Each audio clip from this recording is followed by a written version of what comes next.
les amis, c'est Raph. Nous sommes le 22 janvier 2022 et puis on se retrouve donc pour la vidéo du Nasdaq. On va voir ce qui s'est passé cette semaine, hein. Il n'est pas très beau le graphe du Nasdaq, hein. Il est très baissier. Dans un premier temps, n'hésitez pas à vous abonner à ma chaîne, à mettre un petit pouce bleu et puis pourquoi pas partager mes analyses. Alors je disais oui, le Nasdaq il est très baissier, hein. La tech ça prend des bonnes volées là en ce début d'année. On va faire le même travail que sur le DAX et sur le Dow Jones, d'accord. Voilà, d'accord. Vous vous rappelez, si vous avez regardé mes vidéos, hein, les deux premières vidéos d'analyse, on avait du 5% de baisse pour le DAX, qui tient plutôt bien par rapport à ses amis américains, du moins 7,47 de mémoire, pardon, sur le Dow Jones. Et là, on est carrément à bientôt moins 14%, hein, moins 13,5%, hein, c'est noté ici, d'accord, plus de 2000 points de baisse, 2250 points de baisse sur le Nasdaq. Voilà, où va-t-il s'arrêter? Eh bien, c'est la question, hein. On va pas tenter de deviner. Par contre, on va se faire des zones. Alors, on a dégommé toutes nos zones, hein, cette semaine. On va regarder ça. Elles ont réagi, hein. Elles ont réagi quand même, hein, d'où l'intérêt du travail du week-end. Mais lundi 17, c'était ici. Voilà, d'accord. Exactement comme sur le Dow Jones, hein. On avait ici, hop, une bougie mère en 4 heures, d'accord, des inside bars, et on casse violemment ces inside bars par le bas, d'accord. Ensuite, eh bien voilà, ça nous donnait vraiment le ton de la semaine, hein, cette bougie-là, d'accord, cette bougie dans la nuit de lundi à mardi, elle nous donnait vraiment le ton de la semaine. Donc on a cassé cette petite zone intermédiaire, hein, qu'on va supprimer. D'accord. Et puis ensuite, qu'est-ce qui s'est passé? Pivot annuel, forcément ça rachète, hein. Il y a des tentatives de rebond sur le pivot annuel. Sur le support 2 mensuel également, on réintègre le pivot annuel, hop, on essaye de remonter, mais à chaque fois, les vendeurs sont trop forts. Et vous voyez, quand on casse les niveaux violemment comme ça, hein, on l'avait déjà fait ici pour la SAM, on l'a refait là. Voilà, il n'y a pas d'hésitation, hein. C'est vraiment, ça casse violemment, ça vend, et on termine la semaine au plus bas, hein. Comme sur le Dow Jones, donc il n'y a aucune réaction, aucune volonté, en tout cas, aucun signal de retournement de tendance pour le moment, hein. On est quand même très bas. On a pris une grosse claque sur le Nasdaq. On a cassé le S3 mensuel, hein. C'est pas souvent, hein, d'accord. Le Nasdaq, on sait il est beaucoup monté ces derniers temps, d'accord, ces dernières années, hein. Depuis la crise Covid, il est reparti comme une fusée. Il a quasiment pas retracé. Mais alors là, il se prend une bonne claque dans la figure. Mais bah, on verra, hein, on verra. Donc, qu'est-ce qui se passe? Quand on est comme ça, alors on voit ici, hein, on est sur une zone de rebond, mais on va aller regarder nos zones au journalier, hein, d'accord? Ça sert à rien de dézoomer un max en 4 heures. On a tout qui est orienté à la baisse, hein, d'accord? On a ici les moyennes mobiles, croisement de moyennes mobiles à la baisse, d'accord? On a cassé toutes nos zones. On est en dessous du S3 mensuel. Alors il y aura quand même certainement une petite réaction haussière, hein. Est-ce que ça sera le point bas et puis que finalement la semaine prochaine ces résultats d'entreprise que tout le monde attend vont rassurer tout le monde? Est-ce que Monsieur Powell va donner des bonnes nouvelles et rassurer les marchés et qu'on va pouvoir réintégrer les niveaux, donc en tout cas le pivot annuel, hein, et puis les 15 000, hein, pourquoi pas? Mais pour le moment en tout cas, force est de constater qu'on n'a aucun signal de retournement. Ok, donc allez, qu'est-ce qui se passe? On casse la bougie mère qui était ici, d'accord, voilà, on la casse par le bas. Petite réaction, deuxième petite réaction, on casse tout ça, on vient à peine retester la zone 3, hein, d'accord. Donc elle a quand même réagi 2 fois, mais voilà, après ensuite on la reteste à la baisse, et puis hein, pas grand chose de plus à dire, très baissier, donc sans surprise, hein, si on va sur la bougie hebdo, eh bien voilà. La bougie hebdo, alors elle est un peu inquiétante d'un côté. Pourquoi? Depuis qu'on avait intégré ce canal ici, d'accord, il était parfaitement respecté. Que ce soit par le haut ou par le bas, d'accord, il rebondissait. Alors oui, il y avait des petits retracements, mais à chaque fois, on réintégrait et on allait chercher le haut du canal, d'accord. Et on a commencé ça à peu près, hein, au mois de mai 2020. Donc au mois de mai 2020, ça fait quand même, voilà, ça fait un petit moment qu'on avait une jolie tendance haussière. On casse tout par le bas, on casse le canal violemment par le bas, d'accord. Moi, je me suis noté cette zone-là quand même. Je me suis noté cette zone-là de possible support. On a les 14 000, d'accord. Alors, il y a encore un petit bout pour aller aux 14 000, mais vous voyez, hein, on descend tellement vite que on pourrait très bien les taper les 14 000. C'est une petite zone de polarité. Alors, pas vraiment, hein, parce qu'on a du vide hein, entre la résistance ici des 14 000, d'accord, et puis le rebond qu'on a eu soit ici, qui était plutôt à 14 350, hein, environ 14 350, 14 400. Mais c'est une zone ici qu'on pourrait tenter de sauver quand même, hein, d'accord.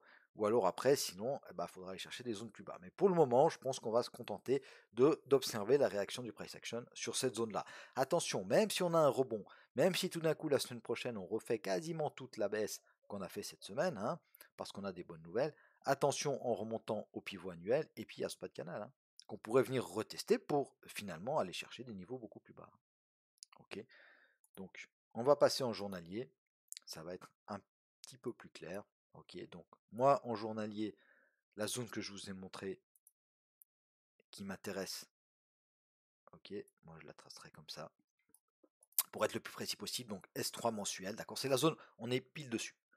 Ok, donc si ça casse, on aura des zones un peu plus basses, hein. Moi j'irai chercher le retest, pourquoi pas, de ces précédents hauts là. Ok, donc autour des 14 000. D'accord, donc on va mettre ça en 4 heures et puis on va essayer d'affiner tout ça. Hop. Ici les 14 000.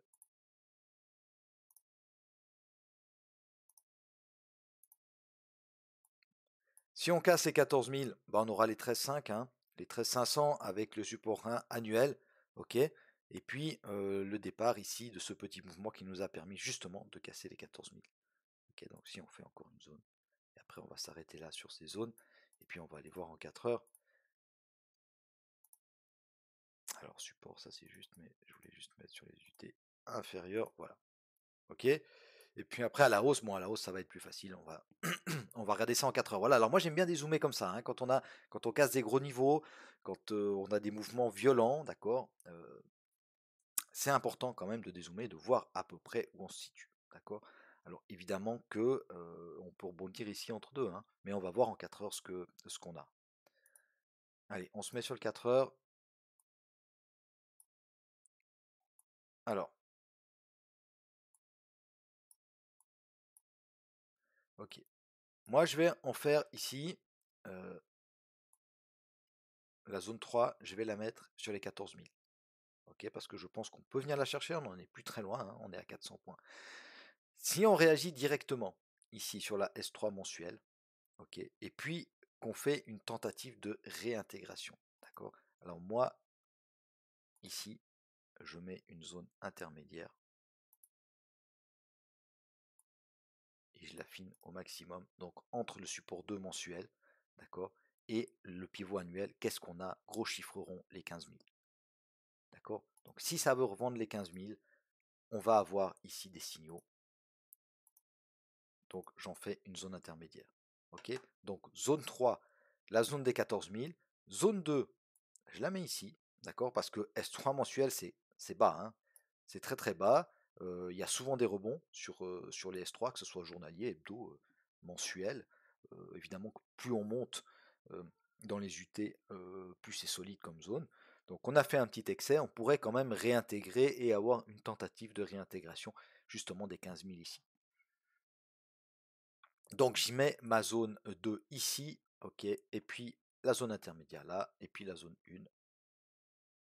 Hop. Alors, ça on va supprimer, on va refaire ça proprement.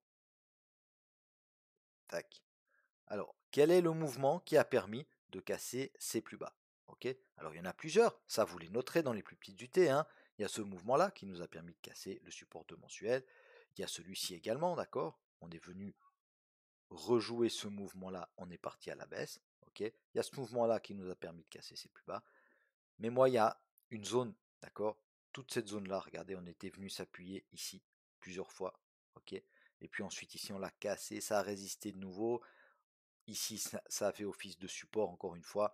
D'accord. Donc, cette zone-là, elle m'intéresse. On regarde ce qu'on a comme chiffre rond. On a les 800, d'accord. On a les 700, ok. On a les 650. On a même les 600. Alors moi, je vais prendre la zone comme ça. Et hop, jusqu'au voilà, 700 à peu près. Hein, c'est des zones 4 heures. On n'a pas besoin d'être au point près. Et j'en fais ma zone 1.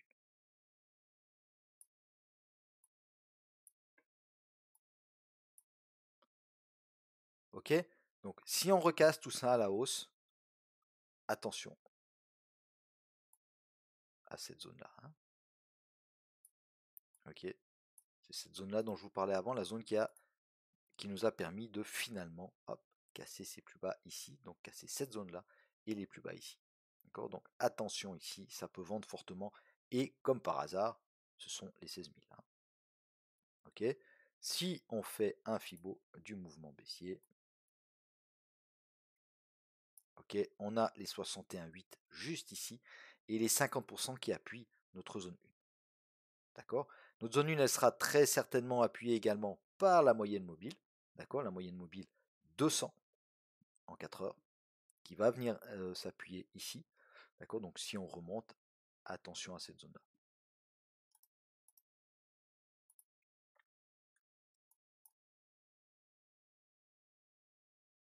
Ok. Donc zone 2, intéressante quand même, hein, parce que c'est la zone ici. Alors, on fait mine quand même de vouloir la péter, hein, clairement, mais c'est une zone quand même qui nous a permis de casser les précédents, hein. Voilà. Donc attention, zone 2, zone 3, je pense qu'elles sont bien ces zones. Je pense qu'elles sont bien. Faites attention à ces petites zones intermédiaires, hein, qui peuvent quand même réagir. On ne peut pas toutes les mettre, hein, ça vous comprenez bien, sur un graphe 4 heures, sinon on ne voit plus rien. Mais voilà, attention, soyez attentifs, c'est quand même assez volatile, hein, vous voyez, quand ça part dans un sens, ça retrace pas beaucoup, hein, ce genre de mouvement-là.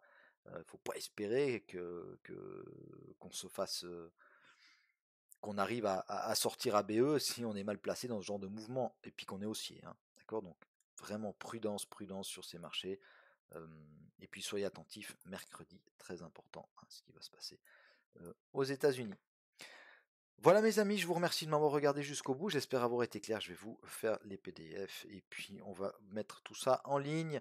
Je vous souhaite à tous et à toutes un excellent week-end, n'hésitez pas à vous abonner à ma chaîne, mettre un petit pouce bleu et on se retrouve dans le courant de la semaine, activez la cloche des notifications, je vous fais régulièrement soit des récaps des trades que j'ai fait la journée, soit du live trading, soit des préparations de séances, comment je vois ma séance en intraday, etc. Ça peut peut-être vous intéresser. Voilà. Alors, allez, bon week-end à tous. Je vous remercie. Salut, bye bye.